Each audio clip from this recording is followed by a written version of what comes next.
Wow, ako pa mag-a-adjust sa'yo? Hanggat walang pangalan ng post ko, wag angkinin ha. Kung tingin mong ikaw yun, kasalanan mo na yun. Pati ba naman simpleng salita ko, matatamaan ka na? Idedemanda kita ng cyberbullying. Ewan ko kung hindi ka mapahiya. Lalabanan talaga kita, sinasabi ko sa'yo. Ang tapang mo, ha? Porket ba social media lang yon? Ay, akala mo ba tita, ganun lang kadali ang magkaso ng cyberbullying? Hindi mo ako pwedeng idemanda dahil wala ka namang patunay. Nakatag ka ba? Nakamention? Hindi naman, di ba? Alam mo kung sinong pwedeng kasuhan?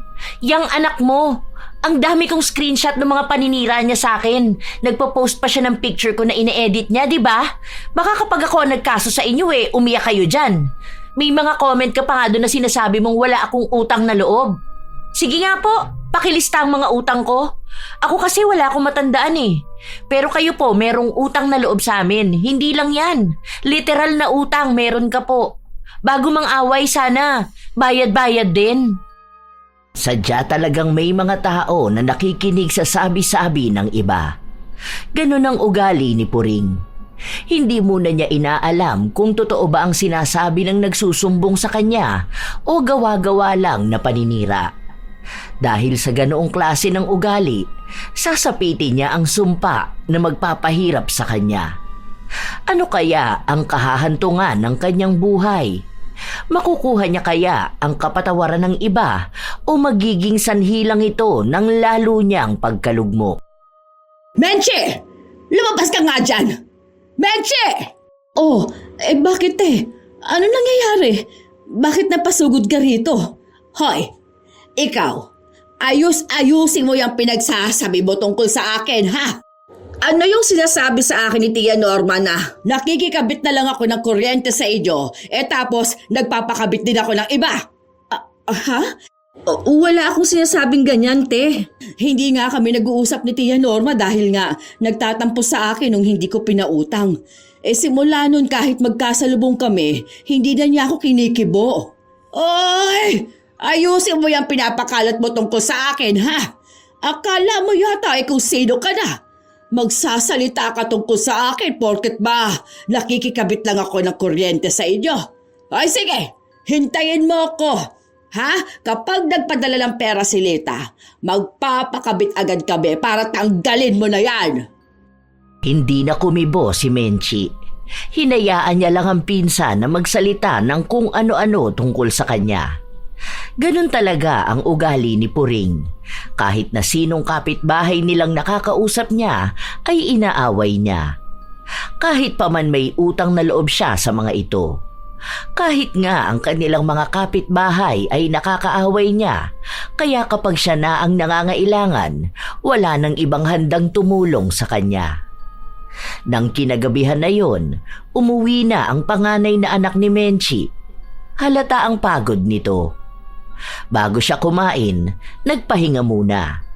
Saka lang nalaman ni Fatima ang pagsugod ng kanyang tiyahin matapos magsabi ang kanyang kapatid.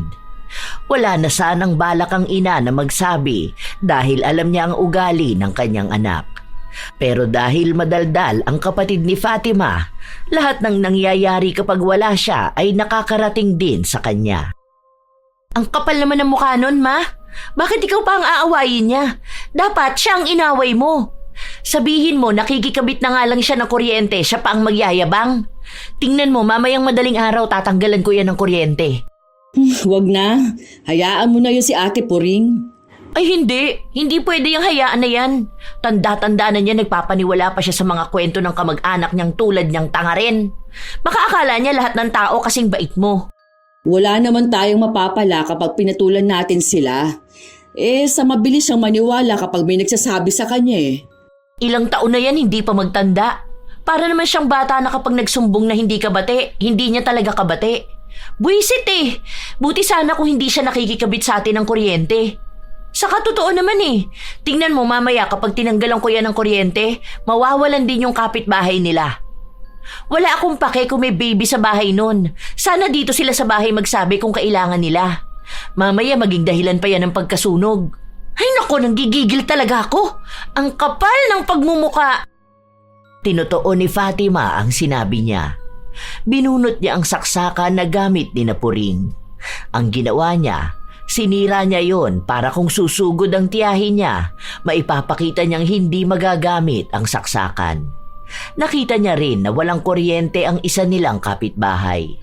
Doon niya nalaman na 2 bahay pa ang nakikikabit kina Puring. Kundi ba naman makapalang mukha ng matandang to? Wala na nga silang kuryente tapos pinapakabit pa ang ibang bahay.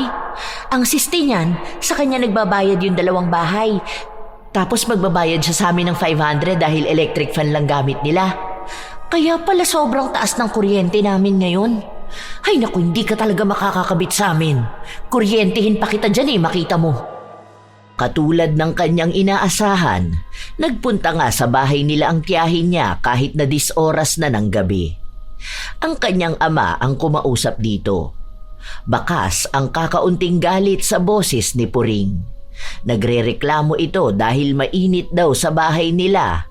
Bakit sila biglang tinanggalan ng kuryente? Ako nag-alis niyan. Kumikislap-kislap kasi yan kanina. Natakot ako baka masunog tayo rito. Uso pa naman ngayon ng sunog dahil sa mga kabi-kabilang saksak. Extension yan. Tapos baka sa kanila may nakakabit pa ulit na extension. Naku, mahirap na masunugan. Damay-damay talaga lahat dito. Di wala ka ba lang konsiderasyon sa amin? Alam mo ang init ng panahon tapos tatanggalan mo kami ng kuryente.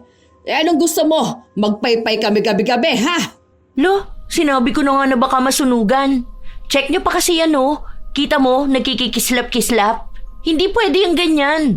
Kapag nagkasunog dito tapos ang daming tao na mapipinsala, hindi naman sa inyo magagalit. Baka mamaya malaman pa nilang dahil sa pakabit ng kuryente ang naging dahilan ng sunog. Sa amin pa magagalit ang mga tao. Kung hindi kasi sana kayo nagpapakabit sa iba. Anong pinagsasabi mo na nagpapakabit sa iba? Kita nyo, 2 kapitbahay ang walang kuryente nung nawalan kayo. Sige, kapag bukas na ayos yung extension nyo at nagkaroon ng kuryente yung 2, iisa lang ang ibig sabihin nun. Grabe naman ang coincidence kung nawalan kayo ng kuryente pati rin sila. Hindi naman brown out. Ang sama talaga ng ugali mo, ano? Ay opo, yes po. Yan din sabi sa akin ng mga kakilala ko. Kaya nga wala akong gaanong friends Mga friend ko kasi masasama rin ng ugali. At talagang proud ka pa sa ganyan mong ugali? Opo, bakit naman po hindi? Kung kayo nga po proud kayo na ganyan ang ugali nyo tapos ako hindi pwede? Kung palaaway ka, then palapatol naman ako. Ganun lang yun. Nag-uumpisa na ang init ng kanilang pagtatalo.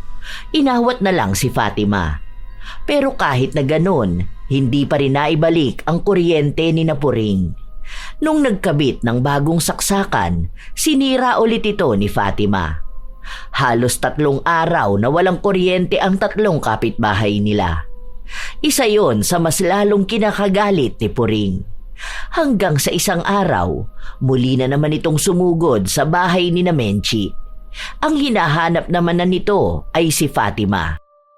Wala naman dito si Fatima, te. Nasa trabaho niya, bakit? Ano yung mga parinig sa akin ng walang yamong anak doon sa, ano ba yon? Sa messenger yung note? Hindi ko alam, te. Wala naman akong nakikita. Ang sabi sa akin ni Tia Norma, para daw sa akin yung mga parinig niya na makapalamo ka. Naku, pinangalanan ka ba, te? Wala! Pero alam daw ni Tia Norma na ako yon. Dahil nga nasabi ko sa kanya yung sa naging pagtatalo namin ng anak mo. Dahil sa kuryente na hindi ko alam kung sinasadya niyang tanggalin. Wala naman palang pangalan, te. Baka naman hindi ikaw yon. Marami yung friends sa Facebook. Pinagtatanggol mo pa yung anak mo. Kaya yan lumalaking sutel dahil kinukonsinti mo ang pagiging masama niyang tao.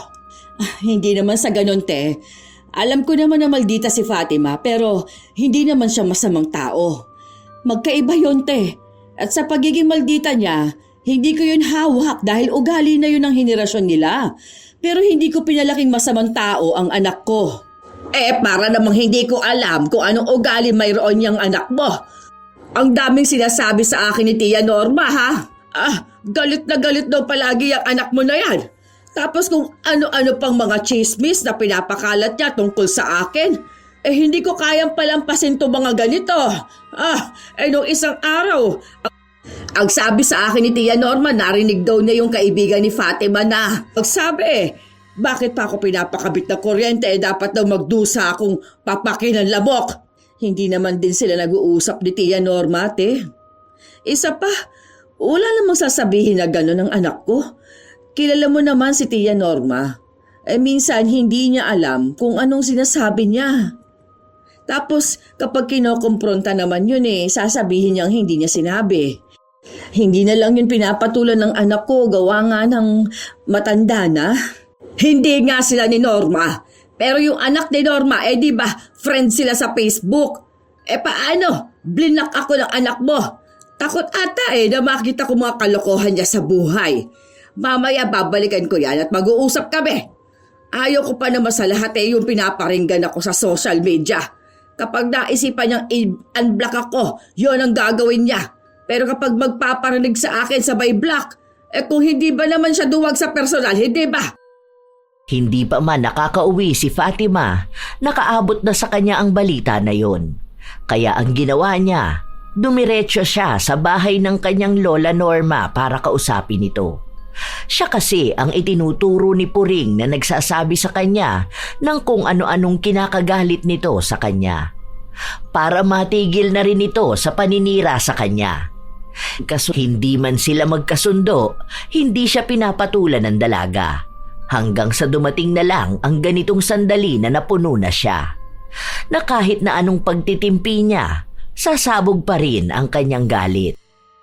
Ayusin niyo naman po ang pagkwento dun sa pamangkin niyo. Para naman po hindi niyo siya kilala.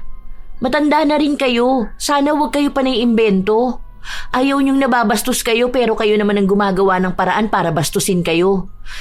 Daig niyo pa ang bata kung magsumbong kayo ng walang katuturan Ano, hahaba po ba ang buhay niyo kapag naninira kayo ng tao?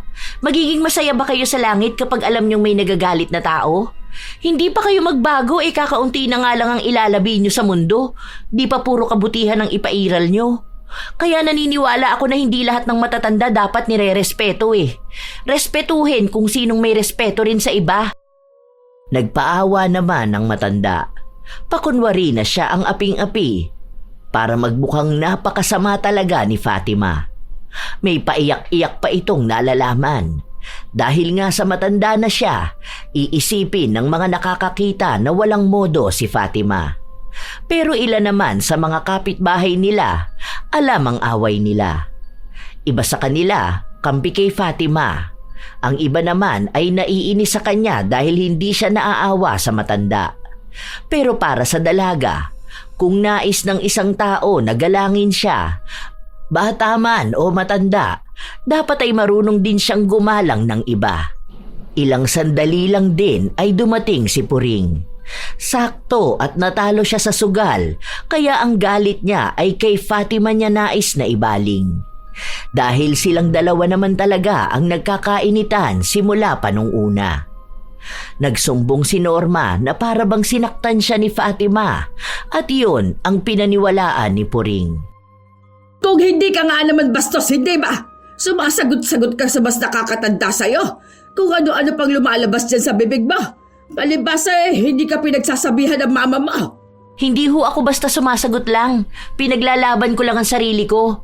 Nasanay siguro kayo sa mama ko na kapag inaaway nyo, siya pa ang magsosorry sa inyo. Hindi ako ang mama ko, ha? Kahit naputulin ko pa koneksyon natin, wala akong pakialam kung ganito lang naman ka-toxic ang angkan nyo. Animal ka talaga! Oh, sige, subukan mo akong saktan. Magkakademandahan talaga tayo. Huwag niyo ako sinusubukan. Marami ritong nakakakita, Lahat yan sila gagawin kong witness. Mga kaaway mo pa naman yan sila. Hindi yan kakampi sa'yo. Sige, ano? Walang hiya ka! Hindi ka talaga asenso sa buhay dahil sa ganyang pag-uugali mo. Ang mga ganyang klase ng tao sa'yo, ha? Yan ang dapat na sinusunog sa impyerno. Opo, kasi yung mga katulad nyo hindi na pwede sa impyerno. Mahihiya si Satanas sa inyo. Matatanda na po kayo, sana naman kahit ngayon lang gamitin nyo naman ang utak nyo. Hindi yung kung ano lang ang sinabi sa'yo ng tiyahin mo Paniniwalaan mo siya kahit na wala naman kayong pruweba. Baka akala nyo tapos na ako sa ginawa nyo noon sa amin. Kung makaapi kayo sa amin dati, parang hindi kayo lalapit sa amin ngayon para lang magpakabit ng kuryente at tubig. Kung magyayabang kayo sa amin, siguraduhin yung hindi nyo kailangan ng tulong namin. Hoy! Para sabihin ko sa'yo, sa nanay mo ako lumalapit at hindi sa'yo. Isa pa, alam mo kung bakit mas pinagpapala ang anak ko na nasa ibang bansa na ngayon? Dahil mabait yon at hindi katulad niyang pag-uugali mo. Sa lagay na yan may pinag-aralan ka pa ha? Para saan pang naging magkakamag-anak at iisang lahi kung hindi naman magtutulungan? Wow! Ang galing naman po pala ng anak nyo. Bakit po kaya hindi niya kayo bigyan ng pera pampakabit ng kuryente? Hindi po ba kayo nahihiya na dumadayo pa kayo sa bahay para lang makikabit? Mayaman naman pala ang anak mo eh. Sobrang bait naman po pala po, di ba? Humingi po kayo ng tulong sa kanya, wag po sa amin na tinatawag niyo mga timawa noon. Ikukumpara mo pa ako sa pinsan ko. May anak ka pala sa abroad eh, bakit hindi ka matulungan? Ayusin niyo yung pag-uugali niyo ha. Bastos na ako kung bastos. Pero hindi ako papayag na ulitin yung apihin ng pamilya namin. Akala niyo kung sino kayo? Nang aaway naman kayo kapag hindi nabigyan ng 20 pambili ng kape. Talagang inilabas ni Fatima ang mga hinaing niya. Marami pa yon. Hindi na niya kailangang isa-isahin dahil baka kung ano pang masabi niya sa mga kamag-anak niya. Pero kahit na may sagutan silang ganon, hindi pa rin tumitigil si Puring na humingi ng tulong sa ina ni Fatima. Sa kanila pa rin ito nakikikabit ng kuryente. Minsan pa, sa kanila rin nang hihingi ng pagkain para sa mga apo nitong kasama niya sa bahay. Kung mga bata naman ang usapan, nagbibigay naman si Fatima. Pero sadyang mainit talaga ang dugo niya sa kanilang tiyahin. Isang gabi pa, habang kumakain ng dalaga, mag-isa lang siya dahil anong oras na rin siya nakauwi galing sa trabaho. Pumasok sa loob ng kusina ang kanyang ina. Ma, kailan niyo puputulan ng kuryente yung magaling mong pinsan? Tagal na niyang nakakabit sa atin ah. Huwag ka namang ganyan, anak. Hindi ko pa alam kasi ang sabi sa akin ni Ate Puring na hindi na raw nagpapadala yung anak niya. Si ate mo nga, Lita, dahil nagtalo silang dalawa. Naaawa naman ako at andyan sa bahay nila yung mga apo niya. Naniwala ka naman sa paawa niya sa'yo, ma? Andyan yung anak ni Ate Lita tapos hindi siya bibigyan ng pera? Lagi naman ganyan ang sinasabi niya. Imposible naman yun na walang allowance yung bata. Siya papapayag? Kaya nga hindi niya maibigay doon sa tatay eh. Dahil iniisip niya na baka wala siyang makuhang pera. Sus! Kilala ko yan. Pero nangako nga siya na baka sa susunod na buwan magpapakabit na sila ng kuryente. Huwag mo namang tanggalan kapag madaling araw na. May mga bata sa bahay nila. Ang lamok pa naman ngayon. Tapos uso pa ang dengue. Nakiusap naman sa akin kaya okay na yun. May dagdag naman din silang bayad. Yung 2 kapitbahay na pinapakabit niya. Baka naman sa kanya na naman nakakabit yun ha? Solo na naman niya bayad ng kuryente nila tapos tayo ang baon dahil biglang taas ng bill natin. Hindi na sa kanya nakikikabit. Alam ko dyan na kay Kulot. Sinabi na rin nila sa akin. Nagsorry sila kasi ang akala nila ibinibigay din sa akin ni Ate Puring yung binabayad nila. Nahihiya raw kasi silang magsabi sa akin na makikikabit sila. Siya kasi Ate Puring daw ang nag-alok sa kanila. Nako ma, siguraduhin lang nila ha. Dahil kapag ako nainis na naman, pare-parehas na naman silang walang kuryente. Para namang hindi nila ako kilala. Kapag talaga ako tinopak, nako sinasabi ko sa kanila. Ay huwag ka magtatanim ng sama ng loob sa kanila. Saka magkakamag-anak tayo. Sino ba naman ang magtutulungan, hindi ba? Iisang dugo lang ang nananalaytay sa atin. Minsan talagang darating ang hindi pagkakaunawaan pero hindi naman ibig sabihin nun na makakalimutan na rin natin ang pagiging magkakamag-anak. Ay, kamag-anak niyo pala sila, ma? Sa pagkakatanda ko nung walang-wala tayo, ni hindi nga sila tumulong sa atin. Well, okay lang naman yun dahil hindi naman talaga natin dapat iasa sa kanila ang buhay natin. Pero ang dami nilang atraso na hindi ko makakalimutan. Yang tiya Norma nyo, naaalala ko ginawa niyan sa inyo dati. Ang dami niyang inutos sa'yo tapos pinabenta niya sa'yo yung dati nilang bahay. Tapos uutang ka lang ng 5K para pambayad ng kuryente nung naputulan tayo. Nagawa rin nila dahil halos ilang buwan silang nakakabit sa atin. Tapos hindi nagbabayad. Anong ginawa niya sa'yo? Pinagtawanan ka tapos kung ano-anong masasakit na salitang sinabi niya. Sobrang sama ng ugali ng matanda na yun eh. Hindi na nagbago hanggang ngayon. Ayan, nakarma tuloy siya. Ubus na pera niya, wala pa siyang bahay.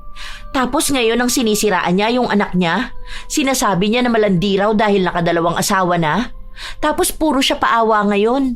Panay hingi ng 20 pambili niya ng kape. Kapag di mo naman binigyan, sisiraan ka sa lahat. Ang lupit pa niya mag-imbento ng kwento. Ito namang pinsan mo, paniwalang paniwala sa kanya. Hay nako, nakaka-stress. Kumalma ka, anak. Mukhang naha-high blood ka na dyan. Huwag mo na kayang kainin yung taba ng baboy. Ay hindi ma, adobo to eh, masarap tong taba. Basta huwag ka na kasi maging sobrang bait sa mga yun. Inaabuso ka nila. Ginagamitan ka ng pagiging magkadugo nyo eh. Noon nga hindi nila tayo matulungan. Anak, noon yun. Kung ano ang nangyari noon, hindi na mangyayari ngayon. Hindi na rin ako papayag ma. Wala naman silang pwedeng isumbat sa atin dahil wala silang naitulong sa atin eh. Hindi rin ako papaapi sa kanila no. Subukan lang talaga nila. Matapang na ako ngayon dahil mas may ipagmamalaki na ako. Magtunog na ako mayabang, wala akong pakialam. Kahit na anong sabihin ni Fatima sa kanyang ina para layuan ang mga kamag-anak nila, hindi ito nakikinig sa kanya. Isang lapit lang ng mga ito kay Menchi. Nagbibigay agad siya kapag meron siya. Minsan ay itinatago sa kanyang anak ang pagtulong niya, lalo pat manggagalaiti talaga sa galit si Fatima. Isang araw, wala ang dalaga dahil nasa trabaho ito. Mag-isa lang din si Menchi sa kanilang bahay, kaya nang pumunta si Puring, siya lang ang nakausap nito. Ay sige na, may kalakihan naman tong bahay nyo. Hindi naman pwedeng sumiksik sa bahay yung anak kong yun. Kasi nga magugulo yung mga bata. Baka mahirapan yun sa pag-aaral niya. Nag-review pa naman yun para sa exam nila. Hindi ko pa alam, te. Kailangan ko pang kausapin ang asawa ko at si Fatima. Wala na kasing bukod na kwarto rito sa bahay. Yung isa na yan, lagayan niya ng mga gamit ni Fatima. May collection kasi yan ng K-pop. Tapos yung sa mga drawing niya. Yes! Wala naman palang kwenta yung mga nakalagay sa kwartong yan. Bakit hindi nilang ipaubaya sa anak ko, hindi ba? Pamangkin mo naman yun. Tsaka pinsan naman yun ni Fatima. Kung walang pwesto sa kwarto niya yung mga basura na ganon, bakit hindi na lang niya itapon, hindi ba? Ano ba namang magagawa niya mga Koreano na yan? Kaunting tulong lang naman ang hinihiling ko sa inyo. Bakit nga ba dito sa amin mo pinapakiusap ang bunso mo? Di ba nakatira yun doon sa bahay ng ate niya? Yun na nga ang problema eh. Nakaaway ko nga itong anak ko kahapon. Paano? Nangihingi nga ako ng pera, ayaw akong bigyan. Tapos ayun, pinagalitan ko. Pati kapatid niya nadamay na rin. Ewan ko pa sa bata na yun. Alam mo naman ugali nun. Sutil. Katulad niyang si Fatima mo. Kaya silang nagkakasundo noon eh. Bahay naman din to ng lola natin, hindi ba? Baka lang naman na may konsiderasyon kayo sa kamag-anak nyo. Hindi ko pa sigurado, te. Mamaya pag uwi nga ng asawa ko at ni Menchi pag-uusapan namin tong ganito ha. Hindi ako pwede magdesisyon basta. Maagang umuwi si Fatima matapos niyang malaman ang gustong gawin ni Puring. Alam niya kasi na kapag ina niya ang nagdesisyon, papayag agad ito. Naaawa naman ako kay Arjeline. Mabait na bata pa naman yun. Hindi naman pwedeng puro na lang awa, ma. Para namang hindi mo kilala yung bata na yun. Nakausap ko nga ate niya hindi naman totoo na basta lang niya pinalaya si Arjeline. Oo nga raw, nagtalo sila ng nanay niya dahil kabibigay niya lang ng pera nang hihingi na naman. Kaya nga niya pinalayas yung kapatid niya, umuwi raw siya, naabutan niya sa bahay na may kasamang mga lalaki sa bahay nila. Tapos dun pa raw ata nagbibisyo. Minsan daw late na umuwi yun. Kahit anong pagalit niya, hindi nakikinig sa kanya. Kaya ayun, pinauwi niya sa kanila. Ang sabi kasi ng tita mo, alam mo namang naaawa ako doon sa bata na yun. Paano kung talagang kailangan niya ng tulong, hindi ba? Sayang naman ang pag-aaral niya. Hindi naman ganun lang yun, ma. Walang mangyayari kung panay na lang awa ang nararamdaman mo sa mga kamag-anak mo. At anong sinasabi niya na bahay naman to ng lola nyo? Sa'yo na to nakapangalan. Saka tayo nagbabayad at nagpagawa nito. Aangkin na naman siya kahit na hindi naman kanya. May sarili naman silang bahay, hindi niya patirahin anak niya. Baka kamo gusto niyang tayo lahat gagasto sa anak niya. Ang galing niya naman. Pero kahit na hindi payag ang dalaga na tumira sa kanila ang kanyang pinsan, mas nanaig pa rin talaga ang awa ng kanyang ina. Ibinigay muna ang kwarto ng kapatid niya at magkasama silang matutulog sa iisang kwarto. Inis na inis si Fatima. Hindi dahil kasama niya ang kapatid niya, kundi may ibang taong tutuloy sa bahay nila. Mabuti sana kung maayos na pinsan ito o kaya ay sadyang nangangailangan ng tulong. Pero ang ina nito ay ang kamag-anak na ilang beses na nanghamak ng pamilya nila. Katulad nga ng inaasahan niya, may kakaibang inaasta si Argeline. Hindi pa nila alam kung may ninanakaw ito, pero madalas kasing nakikita nila na kung ano-ano ang ginagawa nito. Hanggang sa dumating na ang araw na nagbibisyo na ito sa loob ng kanilang bahay. Minsan pa, nagdadala ng mga barkada niya. Dahil doon, kinausap ni Fatima ang kanyang ina. Ngayon mo napuntahan yon, ma. Sabihin mo sa kanya na paaalisin mo na rin yung anak niya rito sa bahay. Kagabi anong oras na ako natulog? Puyat ako kakahintay na umalis yung tropa niyang nasa kwarto niya. Tapos nung isang araw naabutan ko yan nagiinuman sila rito. Ang tamad pa niyan. Hindi naman sa ginagawang katulong pero sana naman matuto siyang sinupi ng pinaggamitan niya. Nung nakaraan kumain siya tapos iniwan lang sa lamesa yung pinagkainan niya. Baka akala niya nasa restaurant siya. Nag-chat na ako kay Ate Puring. Ang sabi niya sandali lang daw. Kakausapin niya ang anak niya. Sinabi ko nga na wala pa rito. Iintayin na lang natin baka tinatawagan na niya. Ilang oras lang din ay pumunta sa bahay nila si Puring kasama ang anak niya. Hindi pa nila alam kung anong nangyayari pero galit na galit si Puring. Halos magwala na siya dahil sa pagbukas niya pa lang ng pinto ay padabog na. Nagulat naman ang mga tao sa loob ng bahay dahil sa ginawa niyang yun. Bakit ka naman nagagalit sino pa namang hindi magagalit? Tumatratuhin ninyo ang anak ko ganun-ganun na lang. Ang kakapal ng mga pagbubuka ninyo. Nakisuyo naman ako na maayos sa inyo Pumayag ka naman na kahit hanggang graduation lang ni Argeline siya magstay rito dahil baka magbigay na ng pampagawa si Lita ng bahay namin. Kung umasta kayo sa kanya para bang hindi ninyo siya kamag-anak. Ganyan palang pag-uugali ninyo. Hindi pa nga kayo nakaka-asenso pero lumalabas ng mga tunay ninyong kulay. Ano bang ginawa namin dyan sa anak mo? Ni hindi nga namin yan kinakanti rito. Kung ano-ano na namang pinagsusumbong mo dyan sa nanay mo, Argeline. Alam mo naman na pinaniniwalaan yan lahat. Kapag sinabi mo dyan na pinapakain ka namin ng tae, malamang maniniwala yan. Parang hindi ginagamit ang utak. Isa ka pa. Ginagawa mong katulong tong anak ko. Baka akala mo nakakuha ka ng labandera mo. Ang tamad mo. Tapos iaasa mo sa ibang tao mga dapat mong gawin. Nakikituloy siya sa inyo dahil nag-aaral siya, hindi para pagsilbihan ng walang hiyang tulad mo. Ay, excuse me. Automatic ang washing machine namin para sabihin ko sa inyo. Nakikigamit yung anak mo ng gamit namin sa bahay. Bakit hindi mo sabihin dyan sa nanay mo, ha, Argeline? Ang kapal ng mukha nyo. Nakikisuyo na nga lang kayo makitira dito, hindi pa makisama. Ayoko na ng kung ano-anong diskusyonan. Lumayas ka rito sa bahay. Kinausap kita ng maayos tapos masama ang ikukwento mo dyan sa nanay mo. Kita mo na.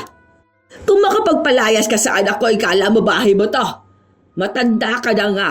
Dapat lumilipat ka na ng bahay mo. Dapat ka hindi ka na nakikisiksik sa pamilya mo Ikaw ang bumukod ng bahay. Ano? Wala ka bang pambili ng sarili mong bahay, ha? Ang yabang mo? Wala ka naman palang pera. Hindi rin naman sa'yo to, di ba? Baka akala mo bahay nyo to. Bahay to ng lola nyo na nakapangalan na kay mama. Pinaayos ko tong bahay na to gamit ang pera ko. Kaya manahimik ka na. At yung gamit mong kuryente na galing sa amin, ako rin ang nagbabayad nun. Huwag mo nga akong gamitan yung pagiging kamag-anak na yan. Wala akong kamag-anak na gaya nyo. Galit na galit si Fatima. Maging si Puring ay hindi rin nagpapaawat. Aabot na sana hanggang sa baranggayan. Mabuti na lang at naawat si Fatima. Sadyang palaban ng dalaga dahil hindi rin siya papayag na makakarinig ng pangit na salita. Simula ngayon, hindi na kayo makikikabit ng kuryente sa amin, ha? Total mayabang ka naman, ipakabit mo yan.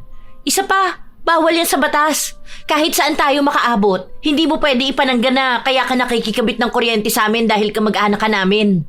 Baka hindi mo alam na may multa yan kapag nahuli. Baka pati kami madamay pa dahil sa'yo. Wala akong pakialam sa'yo! Napakasama na ugali mo! Okay lang. Baka itong kasamaan ng ugali ko ang nakuha ko sa dugo natin. Masama ang ugali mo, masama ang ugali ko. Baka yun ang palatandaan na magkamag-anak tayo.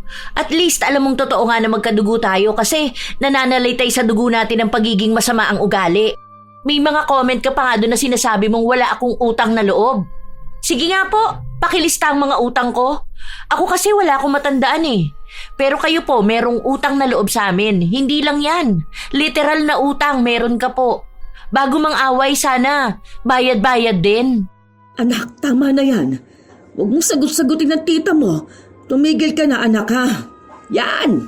Pagsabihan mo yung anak mong bastos. Walang moda! Sayang lang ang gastos nung pinag-aaral yan.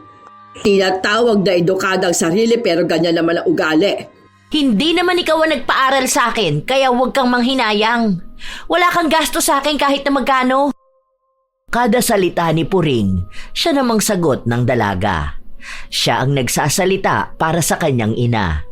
Si Menchi naman ay panay lang ang awat sa kanyang anak. Si Fatima ang pinapatahimik niya, isa rin sa dahilan kaya naiinis ang dalaga. Natigilan na lang sila nung sumali na ang ama ni Fatima. Pinapapasok sa loob ng kanyang kwarto ang dalaga at pinagsabihan si Puring na tumahimik na rin dahil nga nakakahiya sa mga kapitbahay nilang nakakarinig ng pagtatalo nila. Nang gabi rin na yon ay kinuha ni Argeline ang mga gamit niya at naghanap sila ng ibang kamag-anak na pwedeng tuluyan niya. Marami naman silang kamag-anak na nakapalibot sa kanila pero ang iba roon ay nakaaway na ni Puring.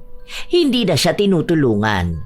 Sa katunayan ay tanging si Menchi lang ang kamag-anak na kahit awayin niya, nalalapitan niya pa rin. Ilang linggo ang nakalipas, tuluyan na ngang tinanggalan ng kuryente ni na Menchi si Puring dahil muntika na silang mahuli sa iligal na pagpapakabit ng kuryente. Dahil doon, nagdamdam si Puring. Kahit na buwan na ang nakalipas, hindi pa rin sila nagpapansinan. Hanggang sa nakikisali na rin ang mga anak ni Puring. Kung ano-ano na ang pinagsasasabi sa pamilya ni Fatima. Ang dami sa social media. Minsan ay pinapangalanan sila pero hindi yun pinapansin ng dalaga. Sige, tag niyo pa ako. Mukha naman kayo mga tanga. Ano tong sinasabi niyo na may utang na loob ako ng baby pa ako? Para namang inalagaan niyo ko eh, lola ko nga ang nag-alaga sa akin nun. Saka wag mo sabihin na malandi ako. Eh ikaw nga to naging kabit muna bago pinakasalan ng kano. Hay, ang toxic ng social media ko. Pati tuloy ako nagiging toxic na. Ano ba naman to? Makapag-post nga. May mga tao talaga na hindi nanginginig ang panga kahit nasagad na ang kakapalan ng mukha. Konting hiya naman dyan. Tingnan natin kung sinong matatamaan sa post ko na to. Walang pangalan pero sigurado ako na may aangkin ito.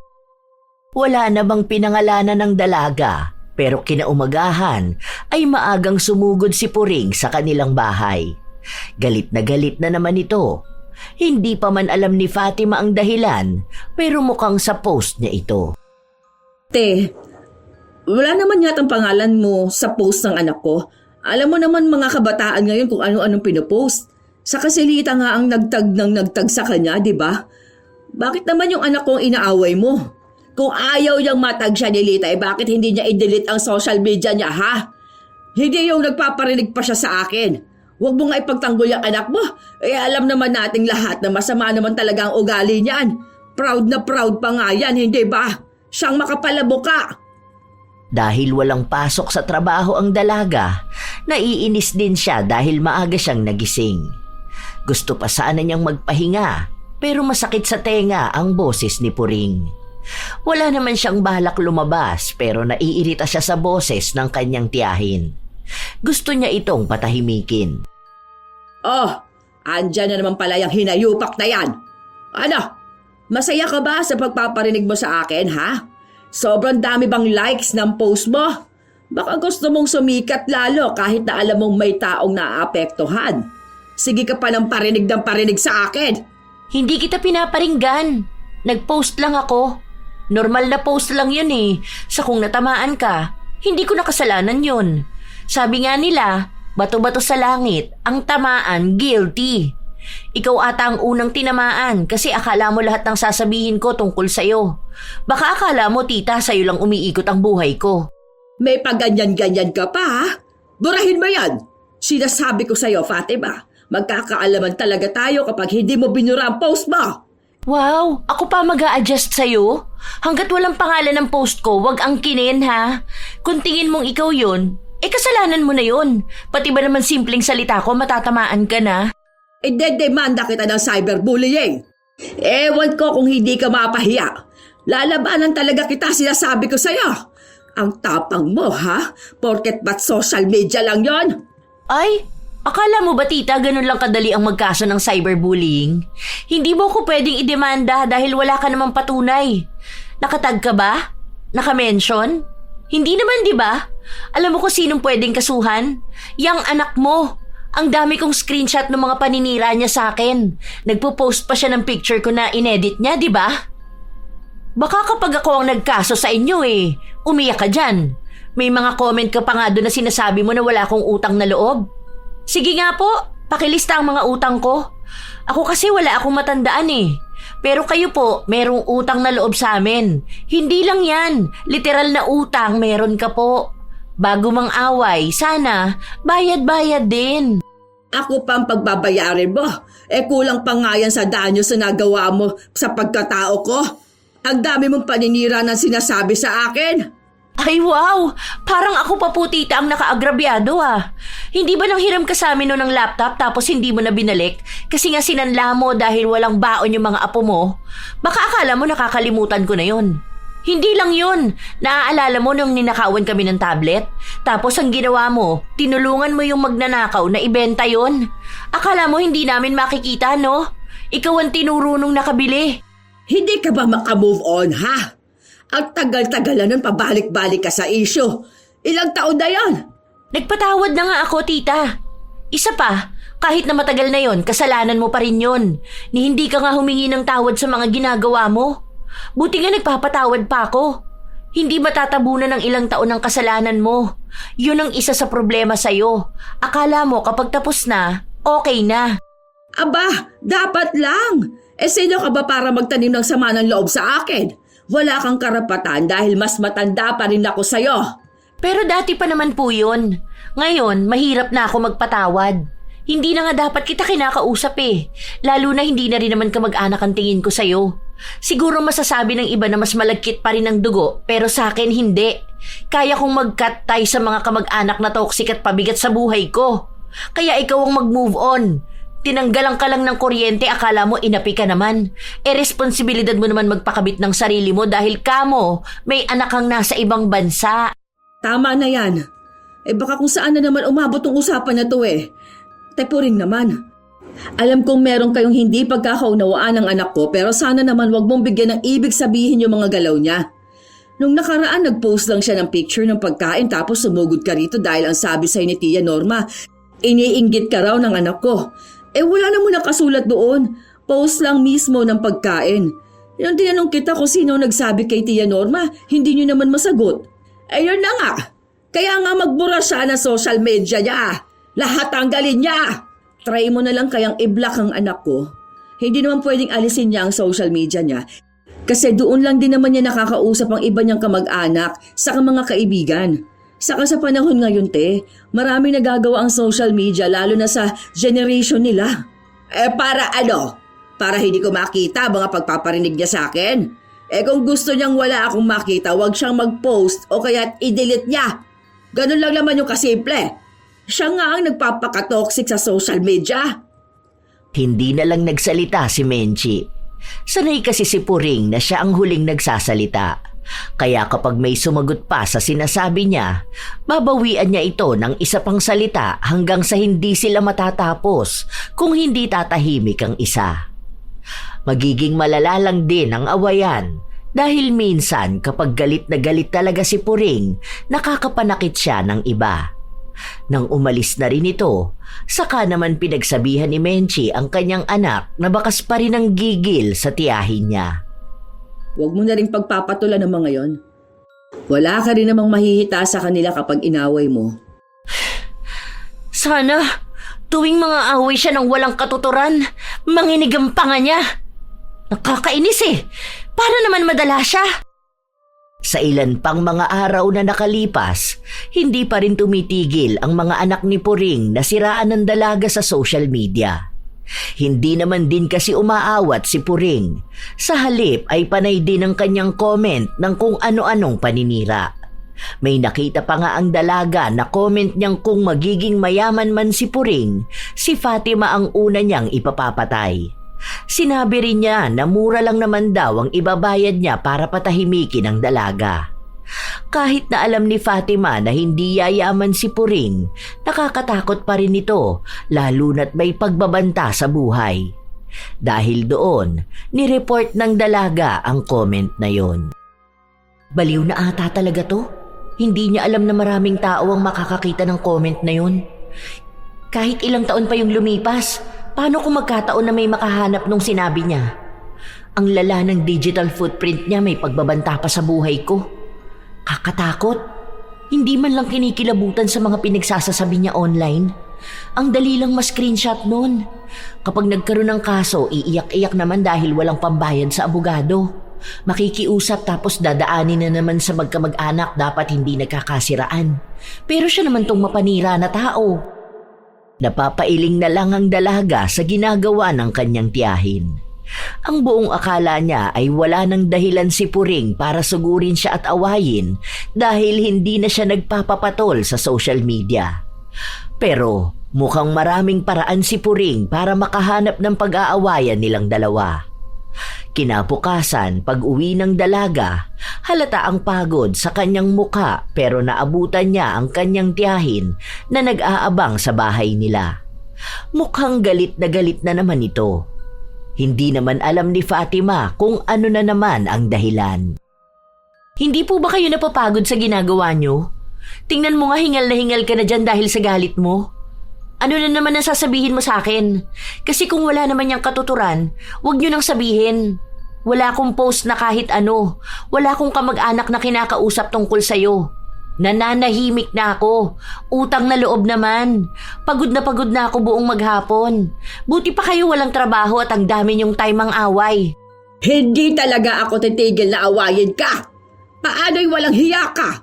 Restricted ang Facebook ko dahil sa'yo. Buwisit kang babae ka. Binibigyan mo talaga ako palagi ng dahilan para magalit sa'yo. Ha?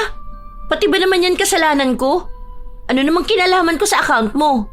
Ni hindi ko nga alam ang password nun. Account mo yun. Kung anong mangyayari doon, kasalanan mo. Hindi kasalanan ng ibang tao.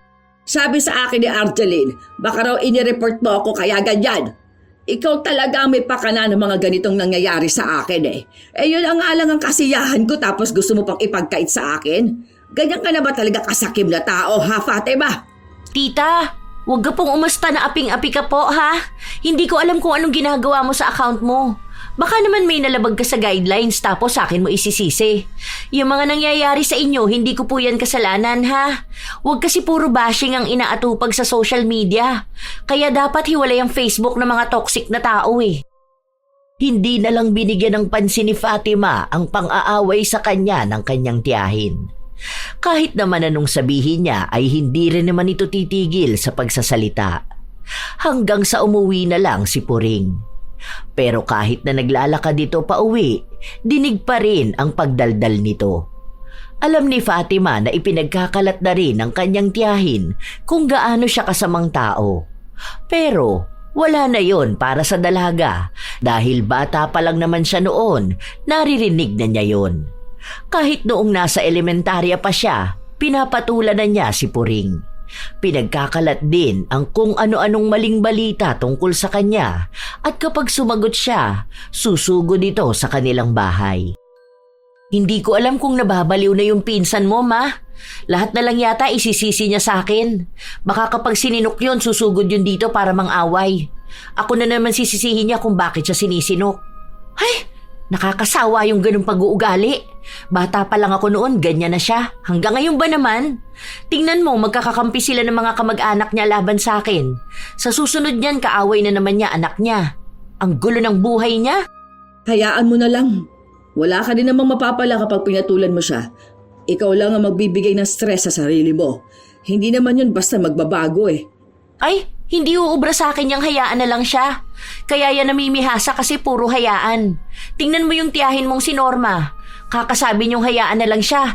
Ganun na siya katanda pero hindi nagkaroon ng character development. Hindi na uso yung hayaan. Kapag bastos ang ugali, ibalik sa kanya ang kabastusan. Ang hilig niya magpapaniwala sa sabi-sabi, hindi mag-focus sa buhay niya. Kahit na ilang buwan na ang nakalipas, hindi pa rin sila nagkakaayos. Hanggang sa isang araw, nabalitaan na lang ng dalaga na naospital si Puring.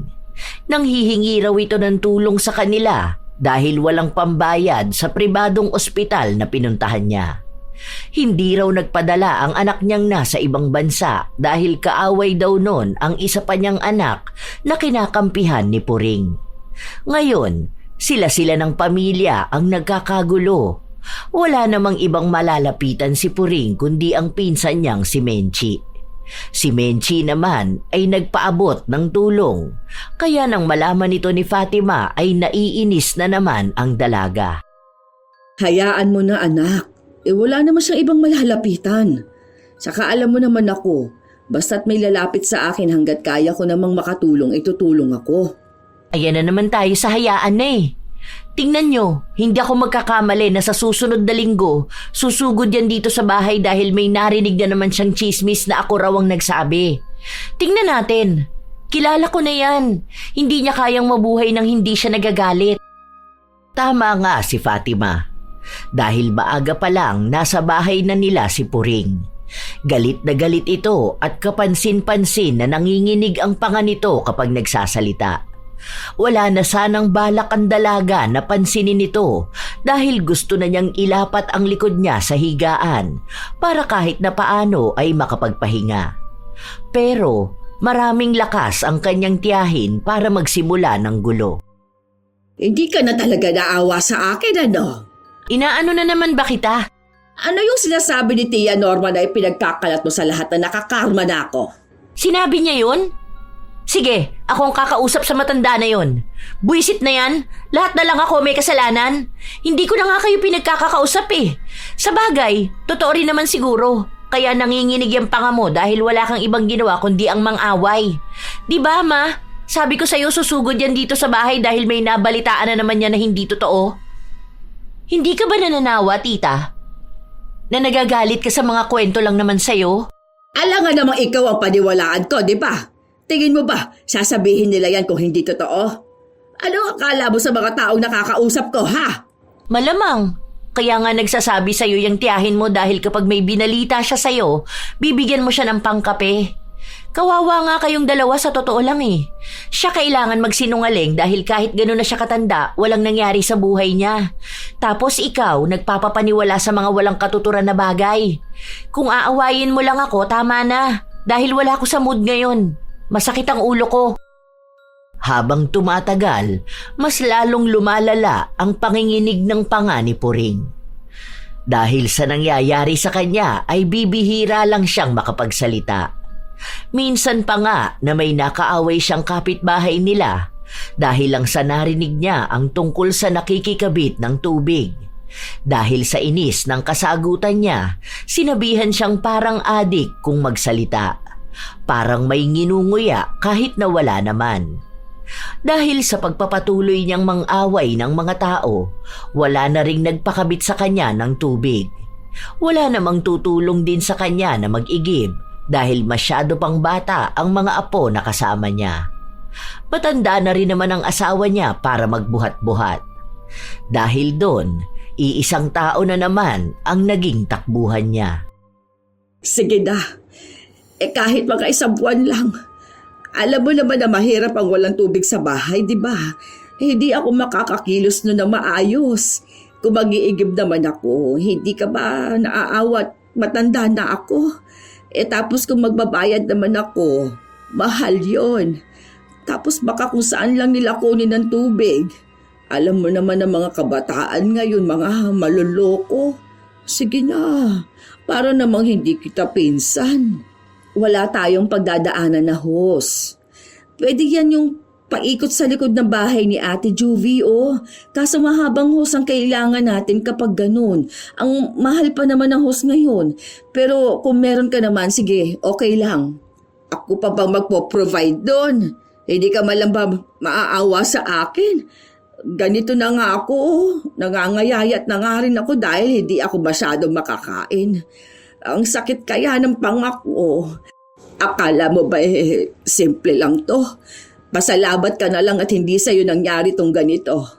Bisan nga nagigising ako na madaling araw kasi kumikirot ang pangak ko. Tapos isa pa sa problema ko yung mga apo ko. Hindi ko gaano maasikaso. Para ka namang hindi ka mag-anak niyan Gagaya ka rin doon sa mga kamag-anak natin na hindi na nakakakilala at kung umastay akala mo kung sino sila. Alam mo naman na wala akong pinagkakakitaan, te.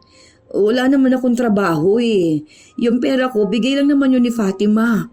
Tapos madalas binibili ko yun ng gamit dito sa bahay. Tapos baon ng mga bata. Yung pera na lang ng anak mo. Para saan ba naman yung tutulong ka sa akin, di ba?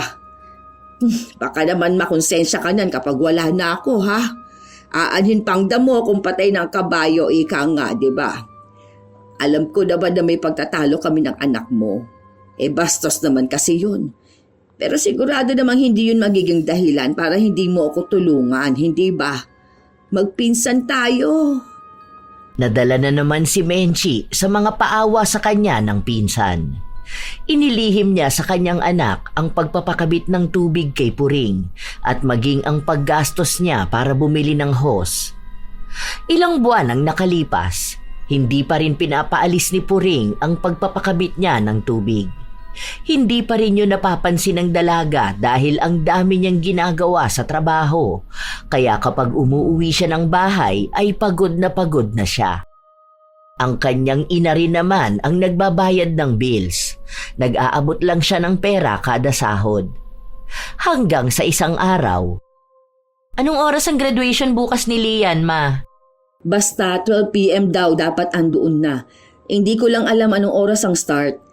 Baka siguro mga 1 or 1:30 ganon. Bakit? Sasama ka ba? Wala ka bang pasok bukas? Hindi ko alam. Baka susunod ako. Maaga na lang ako uuwi.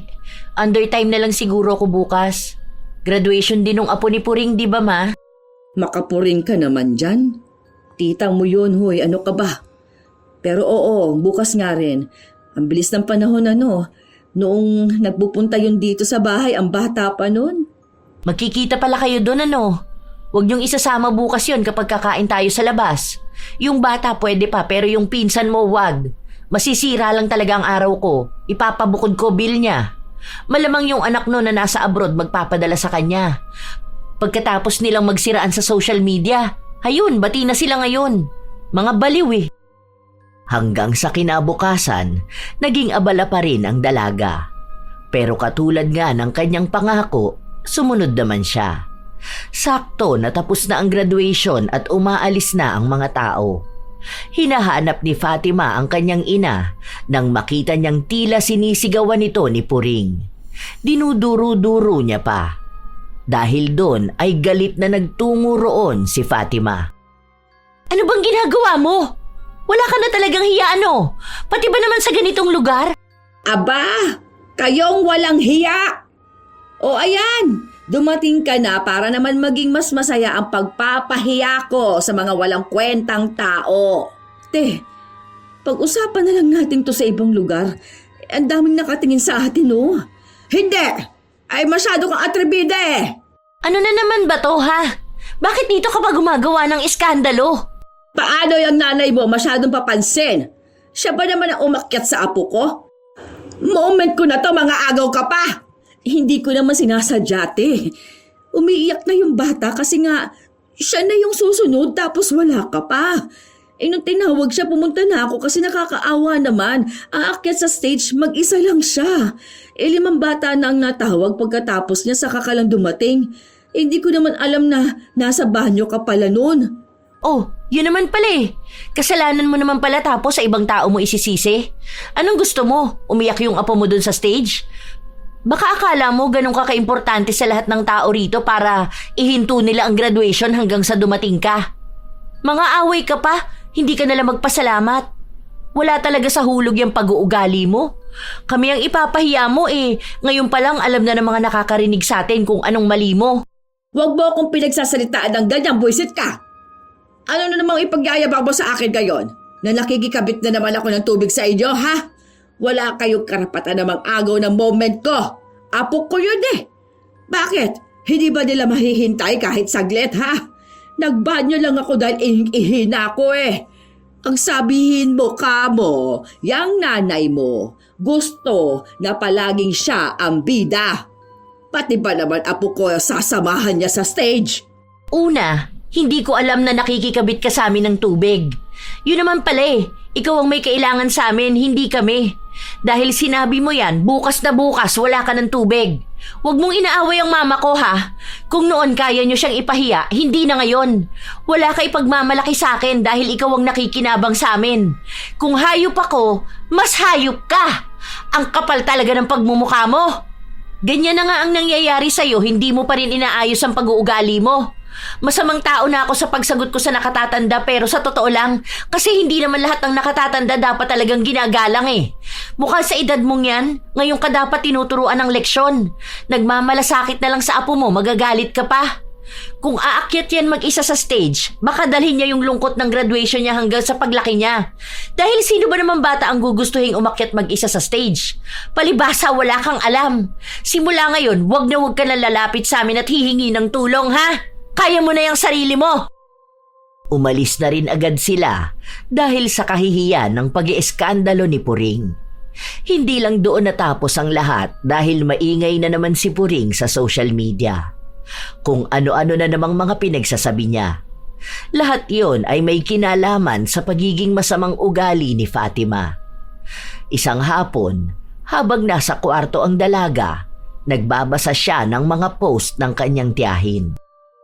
Huwag kang makipagkaibigan sa taong magagalitin, ni sumama sa taong madaling magalit. Baka matuto ka ng kanyang mga daan at maging patibong ito sa iyong kaluluwa. Ay wow, ibang klase. May pa-Bible verse pa talaga siya.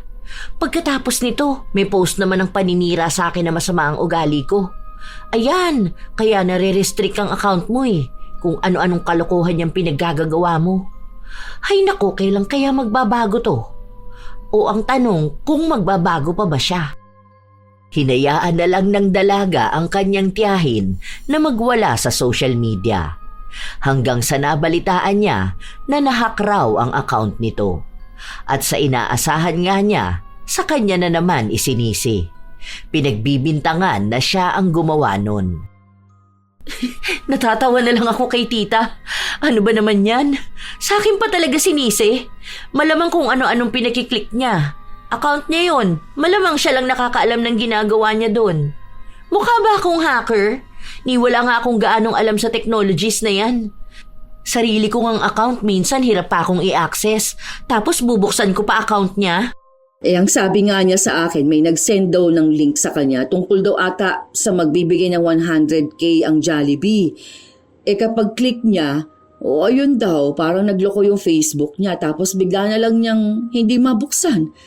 Nung nabuksan na niya, kung ano-ano na raw post niya at pinagsisend sa mga FB friends niya. Oh, yun naman pala.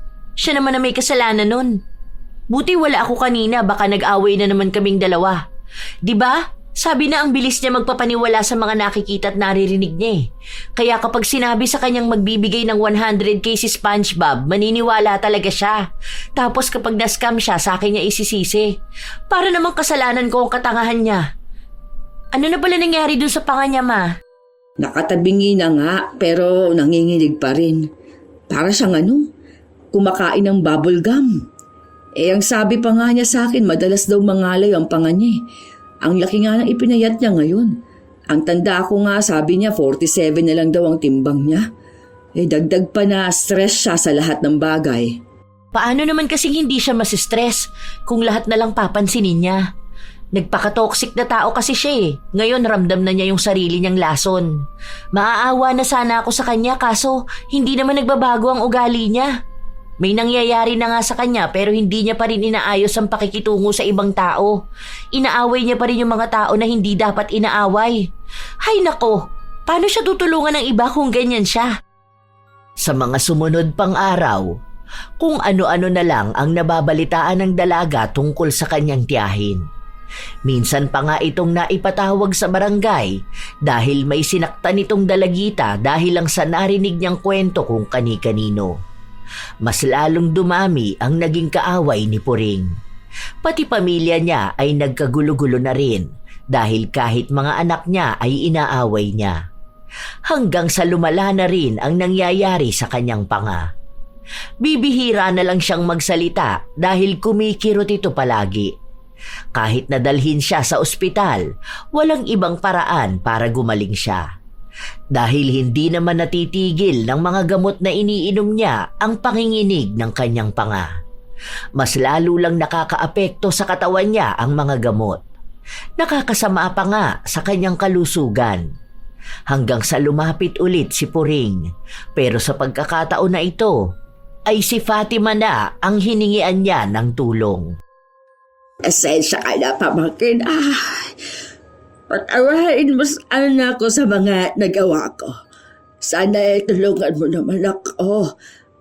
Yung pinsan mo kasi, blinak ako sa Facebook. Yung iba mo namang pinsan, wala namang maitulong sa akin. Pasensya ka na rin, tita. Hindi ko pa alam kung kailan kita mapapatawad. Kailangan ko ng panahon. Kaya pasensya na kung wala ako maitutulong sa'yo ngayon. Sige na, pamangkin. Para saan pa na magkadugo tayo kung hindi naman tayo magtutulungan, di ba? Hindi naman siguro ganyan ang turo sa'yo ng mama mo. Siguro kung mapapatawad kita, mahaba-habang panahon pa. Hindi naman ganun kadali magpatawad kahit pasabihin nating magkadugo tayo. Ang dami niyong ginawa sa akin, pati sa pamilya ko. Yung mga pamamahiya mo sa akin sa social media, yung mga paninira mo sa akin sa ibang tao, hindi yun madaling kalimutan. Hindi ko rin sigurado kung totoo nga yung paghingi nyo ng tawad o ginagawa nyo lang yan dahil wala na kayong malalapitan kundi ako. Iba po ang ugali ko. Alam nyo yan. Sisihin nyo na ako kung ganito ako pero mukhang hindi naman kayo nagsisisi sa mga ginawa nyo noon. Hanggang ngayon ginagamit nyo pa rin ang pagiging magkadugo natin. Naging matigas si Fatima. Ang daming samaan ng loob ang kinikimkim niya ng mahabang panahon. Alam niyang makakapagpatawad naman siya pero hindi sa ganoong biglaan. Lalo na at alam niyang humihingi lamang naman ng tawad si Puring dahil sa kanya lang ito may makukuha. Dahil kung tunay ang paghingi niya ng tawad, dapat alam din ni Puring kung ano ang pagkakamali niyang ginawa. Hindi niya pwedeng gamitin na lang palagi ang salitang kamag-anak. Dahil ang mga nagawa niyang mali noon kay Fatima, nag-iwan ng malalim na sugat at ang iba roon ay hindi pa rin naghihilom. Kung kailangan ni Puring ng tulong, kailangan din ni Fatima ng panahon para maghilom. Ilang linggo pa ang nakalipas, nabalitaan na lang nila na malala na ang nangyayari kay Puring. Nangangayayat na raw ito ng sobra, maging ang asawa nitong matanda na ay nagkakasakit na rin. Sunod-sunod na problema ang lumapit sa kanya. Wala rin ni isa sa mga kamag-anak nila ang tumulong. Dahil may isa raw pinsan si Fatima na tumulong dito para magbigay ng pambili ng gamot. Pero noong sandaling huminto dahil may naging problema, kung ano-ano raw masasakit na salita ang sinabi ni Puring na para bang obligasyon siya ng mga kamag-anak niya. Si Mayan pala yung tinutukoy doon sa mga post ni Tita Puring. Yung masama ang ugali dahil lang sa nakapag-asawa ng AFAM. Ano naman, buti nga tinulungan pa siya. Yung anak nga niya may asawang kano at nasa ibang bansa, hindi nga siya tinutulungan eh. Alam mo, naaawa ako dun sa tita mo. Paano? Yung anak niyang si Lita, ang sabi ba naman sa kanya kahit daw mamatay siya, hindi uuwi para sa kanya. Grabe yung away nilang dalawa. Nakakatakot yung mga sinasabi ng anak niya sa kanya. Ma, kaya ganun yung mga anak niya sa kanya dahil ganun niya pinalaki. Sila ba naman makita yung nanay nilang palaaway tapos nung mga nagsipaglaki na sila kung ano-ano na rin ang sinasabi ni Tita Puring sa mga anak niya? Nung nakaraan, yung isang anak niya kaaway niya. Nung may nahihita siya, bumait siya doon. Tapos ngayon, ito namang isa. Kung yung mga anak niya nga ganun na siya, paano pa sa ibang tao? Kaya nung humihingi yan ng tawad sa akin at nanghihingi ng tulong, naku, pinabayaan ko na lang muna. Alam ko kasi na hindi naman siya totoong nagsisisi. Kung makikita ko talaga na totoo na siya sa sarili niya, baka doon pa ako maawa. Baka kapag tinulungan ko siya, maging obligasyon ko pa siya. Sasabihin niya na naman na magkakadugo naman dapat nagtutulungan. Matuto siyang makita ang mali niya at magpasalamat kung may tao man natutulong sa kanya. Sana nga matuto na siya sa mga nangyayari sa kanya at magbago na siya. Halos ilang buwan na rin ang nakakaraan. Walang gaanong balita si Fatima sa kanyang tiyahin kahit na malapit lang naman ang bahay nito sa kanila. Hanggang sa isang araw, naabutan niya itong nasa bahay nila. Ang akala niya, hihingi na naman ito ng tulong. Ang naaalala niya noon, kapag nasa bahay nila si Puring, kung hindi ito mang-aaway, ay manghihingi ng tulong sa kanyang ina. Pamangkin, pwede ba kita makausap ngayon? Tungkol saan? Huwag ka mag-alala. Hindi naman ako hihingi ng tulong sa'yo. Hindi naman ako mamimilit. Gusto ko lang humingi ng tawad sa'yo. Oo, totoo na to. Hindi ko kasi alam kung hanggang kailan na lang ang buhay ko. Gusto ko na bago man lang ako mawala nakahingi ako ng tawad sa mga taong nakaaway ko. Hindi ko man maisa-isa lahat. Alam ko na kung ano yung tinutukoy mo noon. Alam ko na kung ano ang mali ko. Hindi ko naman hihilingin ngayon na mapatawad mo ako. Lalo na kung hindi mo pa naman kaya.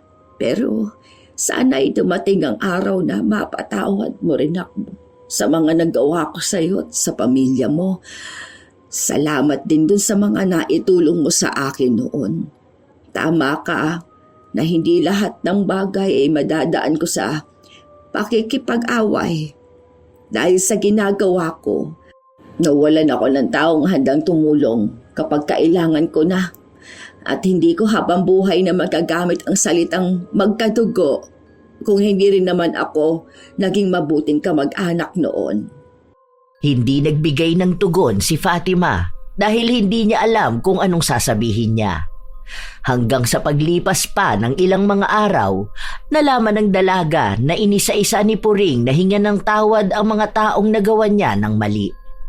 Bukal na sa kanyang kalooban ng paghingi niya ng tawad. Walang pangungonsensya. Hindi rin siya namimilit na tulungan siya. May iba na nagpatawad sa kanya, meron namang mga taong hindi pa handa. Naging malaki rin ang pagbabago ng ugali ni Puring. Minsan kasi, may mga tao pa ring nagbabalita sa kanya ng kung ano-ano katulad na lang ni Norma. Tila ba sinusubok ang kanyang pagbabago, pero mas lalo niyang pinatunayan na hindi na siya babalik sa dati niyang pag-uugali. Dahil doon, tumulong na rin sa kanya si Fatima. Sa paglipas ng mga buwan ng pagbabago ni Puring, tila ba may nagbabago na rin sa kanyang kalagayan. Lumulusog na ulit siya, pero hindi pa rin natatanggal ang panginginig ng kanyang panga. Mahina lang naman ito kumpara noon na sumasakit at nangangalay. Tila ba nasanay na rin siya. Sa mga sumunod pang buwan, nagkaroon ng pagkakakitaan si Puring dahil na rin sa tulong ng kanyang mga anak. Nakasundo na niya ang mga ito at hindi na siya tulad noon na pinag-aaway ang mga ito para lang magkaroon siya ng pera. Dahil kumikita na siya, hindi na siya umaasa sa ibang tao. Isang gabi, nagpunta si Fatima sa pwesto niya kung saan siya nagbebenta ng barbecue. Pwede bang utang tong isaw, tita? Pwede naman, kunin mo na yan ng walang bayad. Tapos, kapag nag-away tayo, isusumbat ko na lang sa'yo, ha? Grabe, tita. Kung isusumbat mo naman pala sa akin, dadamihan ko na kukunin ko. Sige, para maraming sumbat. Pero ang galing nito, tita. Ang lakas ng benta nyo rito. Mukhang patok sa mga tao, ah. Yung mga kaaway mo nun, suki mo na ngayon. Ay, oo nga. Lahat yan nag-aabang. Kahapon nga'y wala akong tinda, ang daming nagtatanong. Tapos nagsasabing maghihintay sila bukas kapag meron na ulit. Pero 'di ba? At least may mga kaibigan ka na rin. Hindi ka na nangaaway. Nag-iihaw ka na lang. Naging maayos ang samahan ng magtiyahin. Hindi lang naman si Puring ang humingi ng tawad dahil maging si Fatima ay humingi ng tawad sa inasta niya noon. Lalo na nung mga panahon na nag-aaway sila. Alam kasi ng dalaga na may mga nakakasakit din siyang salita dahil mas pinangunahan siya ng kanyang galit. Dahil doon, naging maayos din ang lahat sa kanila. Kapag may kailangan ng tulong, may nagbibigay ng tulong. Walang galit, walang panunumbat, walang awayan. Habang si Puring ay nagbago, si Norma naman ay ganun pa rin. Kahit na tumanda na siya, kung ano-anong maling balita pa rin ang kanyang sinasabi. Mabuti na lang at hindi na nagpapapaniwala si Puring. Hindi naman alam ni Fatima kung magbabago pa ang kanilang lola. Pero alam niyang baka dumating na rin ang leksyon nito na magiging dahilan para mapagtanto niyang mali ang manira ng ibang tao. Sadya talagang may mga taong madaling maniwala sa sabi-sabi ng iba. Kahit walang sapat na ebidensya o malinaw na dahilan, basta may narinig silang kwento, agad nilang pinaniniwalaan. Minsan pa nga'y dinadagdagan para mas lalong lumaki ang gulo. Sa halip na alamin muna ang totoo, inuuna nila ang paghusga, ang magalit at ang pagpapakalat ng maling akala. Ang ganitong ugali ay madalas nakikita sa mga taong palaaway o mapag-init ng ulo. Walang pag-unawa, hindi handang pakinggan ang dalawang panig dahil mas pinaniniwalaan ang unang tao na magsasabi sa kanila at aawayin bigla ang nasa kwento. Handa silang makipag-away sa kahit na sino, maging sa mga taong hinihingian naman nila ng tulong. Tandaan na ang pagiging palaaway ay hindi senyales ng pagiging malakas. Ito ay senyales ng kakulangan ng karunungan at tiwala sa sarili at sa ibang tao. Kung ganitong ugali ang nananaig sa isang tao, darating ang panahon na mapapagod din siya. Mapapagod siyang laging may kagalit. Mapapagod siyang palaging nasa gitna ng gulo. Mapapagod siyang palaging nagdududa sa lahat. Dahil sa bawat galit na pinairal, may kapayapaang nawawala. Sa bawat sabi-sabing pinaniniwalaan, may relasyong nasisira. Kaya kung isa ka ring tao na ganito ang ugali, mas mainam na piliin mong maging mapanuri kaysa maging palaaway. Piliin mong manahimik kaysa makipagtalo sa hindi pa malinaw. Piliin mong magtanong kaysa manghusga. Dahil sa dulo, ang taong marunong umintindi ay mas panatag kaysa sa taong laging naniniwala sa sabi-sabi. Kaya mga apo, huwag niyong hahayaan na masira ang relasyon niyo sa isang tao dahil lang sa mga naririnig niyong sabi-sabi. Hindi lahat ng katotohanan ay nakukuha lang sa chismis at kapag naman nangailangan ng tulong sa kanila rin lalapit. Kayo ba mga apo? May nakilalang taong katulad ni Puring, palaaway at mabilis maniwala sa kwento at paninira ng iba? Kung gayon, ibahagi nyo naman ang inyong sariling karanasan at nais ko itong mabasa. Naway may natutunan kayo sa ating bagong kwento.